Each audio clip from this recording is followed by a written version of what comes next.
दोस्तों, एक लड़का किसी घर में चोरी करने के लिए घुसता है। लेकिन अंदर घुसते उसकी नीयत बदल जाती है, क्योंकि वो एक विधवा का घर होता है और विधवा अपनी चारपाई पर सोई हुई थी। जब वो देखता है लड़का उसको, तो उसे देखता ही रह जाता है। वो उसकी खूबसूरती का दीवाना हो जाता है। 30 साल की वो नौजवान खूबसूरत विधवा औरत अपने चारपाई पर अकेले सो रही थी। वो इधर उधर नजर दौड़ाता है तो उस घर में और कोई नहीं होता है। फिर वो जो काम करने के लिए आया था वो काम भूल जाता है, और उसके बाद उसके मन में कुछ और ही आग उमड़ने लगती है। वो धीरे से जाता है, उस चारपाई के बगल में बैठ जाता है और उस महिला को इधर उधर छूने लगता है। लेकिन दोस्तों, तभी उस महिला की आंख खुल जाती है। वो चौंक कर उठकर बैठ जाती है, और जो चोर था वो घबरा कर उसके चारपाई के नीचे सरक जाता है। लेकिन महिला को आभास हो जाता है कि उसके कमरे में कोई तो आया है, और उसके बाद फिर वो लेट जाती है। दोस्तों, फिर उसके बाद क्या होता है? बहुत ही दिलचस्प कहानी, बहुत ही शानदार कहानी है। आइए जानते हैं पूरी कहानी इस वीडियो में। लेकिन वीडियो में आगे बढ़ने से पहले बस वही रिक्वेस्ट कि आप वीडियो को लाइक कर दीजिए, चैनल को भी सब्सक्राइब कर लीजिए, ताकि मेरा हौसला बढ़ता रहे। दोस्तों, ये कहानी है उत्तराखंड के चमोली जिले की।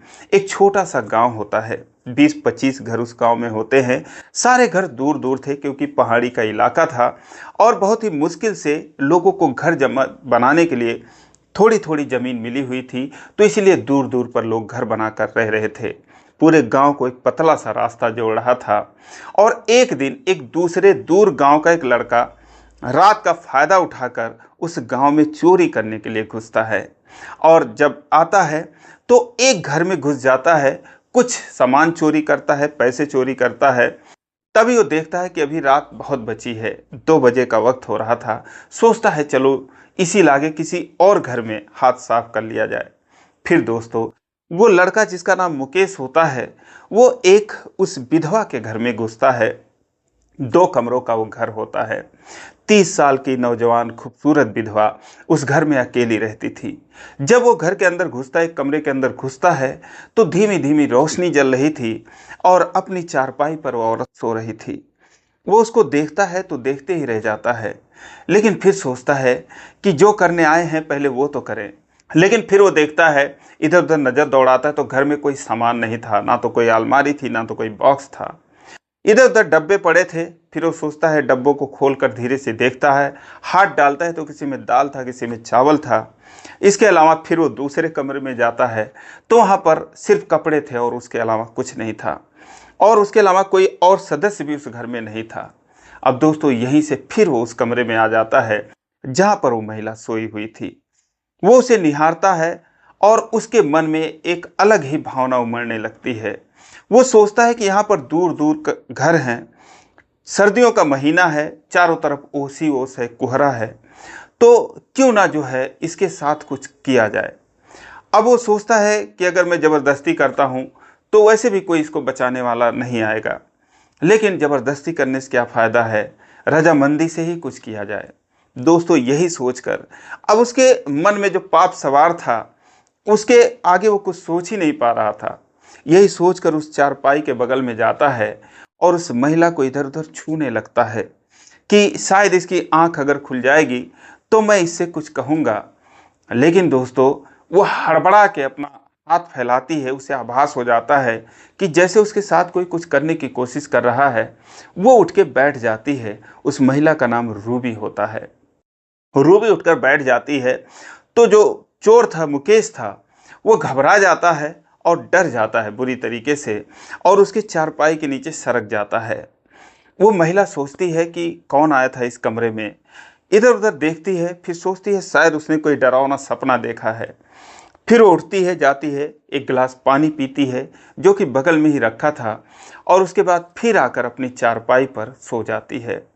अब वो सो जाती है, लेकिन दोस्तों, इतने में जो है आधे घंटे बीत चुके थे, और नीचे जो मुकेश चारपाई के नीचे था दोस्तों, वो भी सो जाता है और बिल्कुल बेहोशी की हालत में सो जाता है। रात के 3-4 बज रहे थे। उसे बहुत गहरी नींद आ जाती है। अब दोस्तों, जब सुबह होता है तो जो रूबी थी उसका सबसे पहला काम था झाड़ू लेकर वो अपना घर बहारती थी, इधर उधर साफ सफाई करती थी। तभी वो घर के बाहर निकलती है अपना झाड़ू लेकर। तो कुछ औरतें हैं जो पुरुषों के उठने से पहले उठ जाती हैं और वो पहाड़ी पर जा रही थी अपने बाथरूम वगैरह के लिए।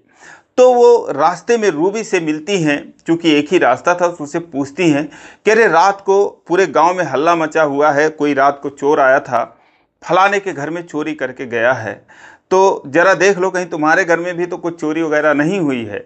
अब दोस्तों उनकी बात सुनकर वो घबरा जाती है। वो सोचती है कोई तो आया था मेरे घर में, मुझे छू रहा था। अब दोस्तों जैसे वो घर में जाती है, इधर उधर देखती है, तो चारपाई के नीचे जो मुकेश था अभी भी वो सो रहा था घोड़े बेचकर। अब वो झाड़ू लेकर उसे कोसती है और उसके बाद घबराई हुई रहती बुरी तरीके से। पहले तो सोचती है कि जाऊं बाहर शोर मचाऊं और लोगों को बताऊं कि जो चोर है मेरे घर में है।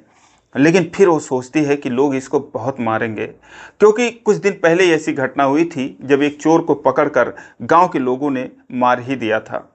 तो सोचती है कि अभी बहुत मारेंगे, और ऊपर से वो अकेले घर में है, रात भर कोई उसके घर में सोया हुआ था उसके कमरे में, तो लोग और भी कुछ सोच सकते हैं, इससे उसकी बदनामी भी हो सकती है। इसीलिए वो उसको झाड़ू से कोसती है, उठाने का प्रयास करती है कि ये निकल कर यहाँ से भाग जाए, वो शोर क्यों मचाए। तभी दोस्तों वो जैसे उठता है हड़बड़ा के, दरवाजे के बाहर निकलता है, लेकिन जैसे ही निकलता फिर अंदर भाग के आ जाता है। उसके आगे हाथ जोड़ता है, कहता है मुझे बचा लो, मुझसे बहुत बड़ी गलती हो गई है, लोग मुझे जिंदा नहीं छोड़ेंगे। क्योंकि जब वो बाहर निकलता है तो देखता है कि दूर से कुछ लोग लाठी डंडे लेकर आ रहे थे, उसी की तरफ आ रहे थे। वो अंदर घुस जाता है तो जो रूबी थी वो दरवाज़ा झट से बंद कर लेती है। अब उसे समझ में नहीं आ रहा था वो करे तो क्या करे।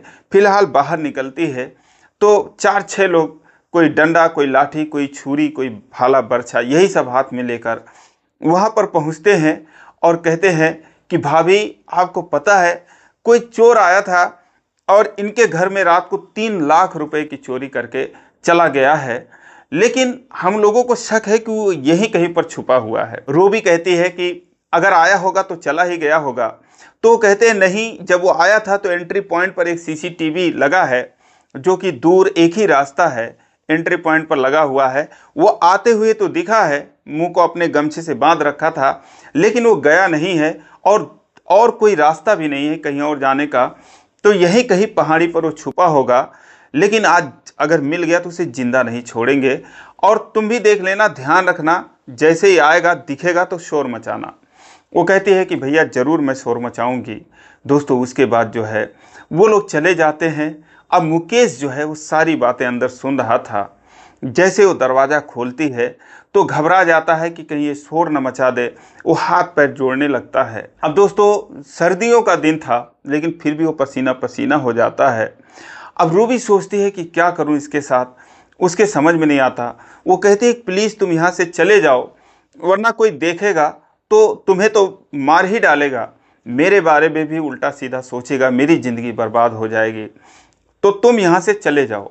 वो कहता है कि नहीं, मुझे बचा लो, किसी तरीके से बचा लो, मुझे छुपा लो कहीं भी।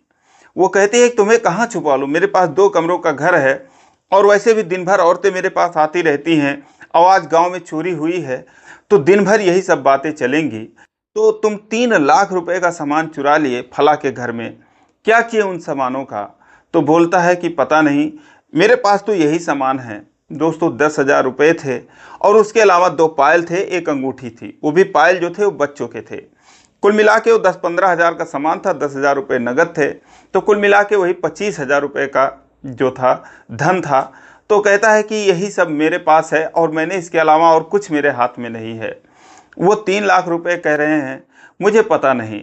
तो कहती है होता है ऐसे, चोरी कम की होती है, लोग बताते हैं ज़्यादा का, लेकिन तुम अब यहाँ से चले जाओ। लेकिन वो हाथ पांव जोड़ता है, कहता प्लीज़ मुझे बचा लो, मेरे भगवान बन जाओ, ऐसा वैसा।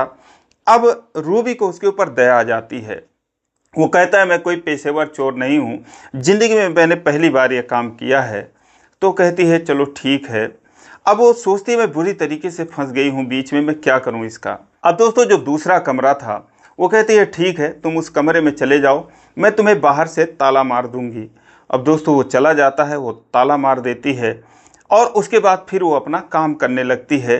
लेकिन बहुत घबराई हुई थी कि कहीं कोई पुलिस आ जाए या कोई कुछ आ जाए, कोई महिला ही आ जाए और जिसको शक हो जाए तो फिर क्या होगा उसके साथ। अब दोस्तों जब सारा काम कर लेती है, 1 घंटे बाद फिर नहाती धोती, अपना चाय बनाती है, रोटी बनाती है, उसके बाद सोचती है कि चलो इसको भी दे देती हूँ। वो इधर उधर देखती है, कोई आ तो नहीं रहा है, क्योंकि उसके घर से दूर तक का रास्ता दिखता था। फिर वो जो है दरवाज़ा खोलती है और कहती है ये लो चाय पी लो, कुछ नाश्ता कर लो। उसको पकड़ा कर फिर लॉक मार के वो आ जाती है। फिर दोपहर होता है, खाना बनाती है, उसे खाना भी दे देती है। और फिर दोस्तों जब शाम होता है, कुछ औरतें आती हैं, उसके घर पर बैठ जाती हैं, चोरी की चर्चा करती हैं। तभी एक महिला कहती है कि तुम इस घर में ताला क्यों मार रखी हो आज। अब वो घबरा जाती है, लेकिन कहती है कि जब जब से सुनी हो कोई चोर आया है और चोर अभी यहीं कहीं पर है, गया नहीं है वापस, तो मैं सोच रही हूँ कि ताला मार दूँ। हालांकि मेरे घर में कुछ है नहीं, लेकिन जो कपड़े लत्ते हैं वही कोई उठा ले जाएगा। इतनी महंगाई है, तंगहाली है, क्या पता कुछ भी हो सकता है। दोस्तों ये 2021 की बात है। अब औरतें जो है हंसने लगती हैं, कहती हैं अरे क्या ले जाएगा कोई हमसे, लेकिन ये भी तो डर है कि अकेले रहती हो, कोई आके कुछ कर ही जाए तुम्हारे साथ। दोस्तों फिलहाल जो औरतें थीं वो चली जाती हैं। फिर रात होती है, रात 9 बज जाते हैं। अब चारों तरफ कोहरा छा जाता है। सर्दियों का महीना था, पहाड़ों पर तो वैसे भी गर्मी नहीं पड़ती थी, हमेशा सर्दियां ही रहती थीं। अक्टूबर नवंबर का वो महीना था। तो वो खाना बनाती है, सोचती है अब तो कोई आएगा नहीं। फिर वो मुकेश को उस कमरे से बाहर निकालती है और कहती है खाना खा लो। अब दिन भर उसके मन में यही चलता रहा कि शायद इसने मुझे छुआ था, मेरे साथ कुछ करने की कोशिश कर रहा था, यही सब उसके दिमाग में चल रहा था। फिर जब वो खाना खाता है इत्मीनान से बैठकर, तो कहती है कि तुम ये चोरी क्यों कर रहे हो। वो कहता है कि मैं जुए में कुछ पैसे हार गया हूँ, कर्जे ले लिया था, तो कर्जदार लोग मेरे पीछे पड़े हैं, तो इसीलिए मैं सोचा कि कहीं से कैसे भी करके उनको मुझे पैसे चुकाना है, तो इसीलिए मैंने मुझे यही रास्ता सूझा। लेकिन मैं कसम खा के कहता हूँ मैं कोई पेशेवर चोर नहीं हूँ। अब दोस्तों रूबी जो है उससे कहती है कि ये बताओ तुम मेरे चारपाई के पास क्यों आए थे, क्या कर रहे थे मुझे, क्योंकि मैं जब उठी थी तो मुझे ऐसे लगा कि जैसे कोई मुझे छू रहा है। तुम ही थे, क्या कर रहे थे बताओ। फिर मेरे चारपाई के नीचे कैसे सो गए। मुकेश कहता है मुझसे गलती हो गई और मेरा दिमाग खराब हो गया था, क्योंकि मैंने आपको देखा तो मैं खुद को रोक नहीं पाया। फिर वो कहती है कि तुम यही सब करते फिरते हो। बोलता है कि नहीं, मैं ऐसा बिल्कुल नहीं करता, मैं कसम खा के कहता हूँ ऐसा नहीं करता हूँ। फिर रूबी कहती है कि तुम्हारी शादी हुई है। कहता है नहीं, मेरी शादी नहीं हुई है। अब धीरे धीरे दोनों में बातचीत चलती है। तो मुकेश भी उससे पूछता है लेकिन आप इस घर में अकेली क्यों रहती हैं, क्या आपके साथ और कोई नहीं रहता। वो कहती है कोई नहीं रहता, मेरा पति था, 2 साल पहले शराबी था, शराब पी के इसी पहाड़ी से लुढ़क गया, उसके बाद उसकी मौत हो गई, तब से मैं अकेली ही रहती हूँ। अब दोस्तों दोनों में बातचीत चलता रहा, लेकिन अब जो रूबी थी उसके भी मन में कहीं ना कहीं कुछ भावनाएं उमड़ने लगी थी। दोनों के ही मन में एक जैसा चल रहा था, लेकिन जो मुकेश था उसके एहसानों तले दबा था, और जो रूबी थी वो जो है अपने से कुछ कह नहीं पा रही थी। वो कहती है कि तुम इतना गलत करना चाह रहे थे, अगर मेरी आंख नहीं खुलती तो क्या करते तुम। दोस्तों मुकेश कहता है कि मुझसे गलती हो गई, मैं आपके साथ क्या करना चाहता था और आपने मेरी जान बचाई, आपका मैं एहसान जिंदगी भर नहीं भूल सकता। अब दोस्तों उसके बाद दोनों खाते हैं, बातें करते हैं, 1 बज जाता है। रूबी कहती है अब तुम चुपचाप यहाँ से चले जाओ, अपने घर को चले जाओ और ज़िंदगी में ऐसा काम मत करना। मुकेश कहता है ठीक है। फिर वो कहता है ये जो सामान है ये आप अपने पास रख लो। रूबी कहती है मुझे नहीं चाहिए ये सामान, ये तुम अपने पास ही ले जाओ, अपने साथ ही ले जाओ, तुम परेशान हो तो तुम ही ले जाओ। दोस्तों उसके बाद वो चला जाता है। अगले दिन सवेरे जो है शोर मच जाता है कि जो सामान था वो मिल गया है। जो चोर था वो चोरी करने के बाद भी उसी घर में फेंक कर चला गया है जिनके घर से चोरी हुई थी। अब वो सामान जो है लोगों को देखने के लिए रखा हुआ था। रूबी भी जाती है तो देखती है वही पायल और वही एक अंगूठी और वही 10,000 रुपये थे। हालांकि जो मालिक थे घर के वो कह रहे थे कि मेरा तो 3 लाख रुपए का चोरी हुआ, बाकी का सामान का क्या, जो अभी तक नहीं मिला।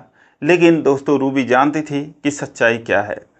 उसके बाद अपने घर चली जाती है। दोस्तों 6 महीने बीत जाते हैं और वो मुकेश को रोज़ याद करती थी कि कैसा अजनबी बंदा था, इस तरीके से आया था और कैसे वो इस तरीके से चला गया।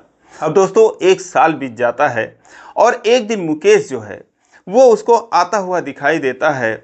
उसको जब देखती है रूबी तो उसे अपने आंखों पर यकीन नहीं होता। वो देखते ही चौंक जाती है और खुश भी हो जाती है।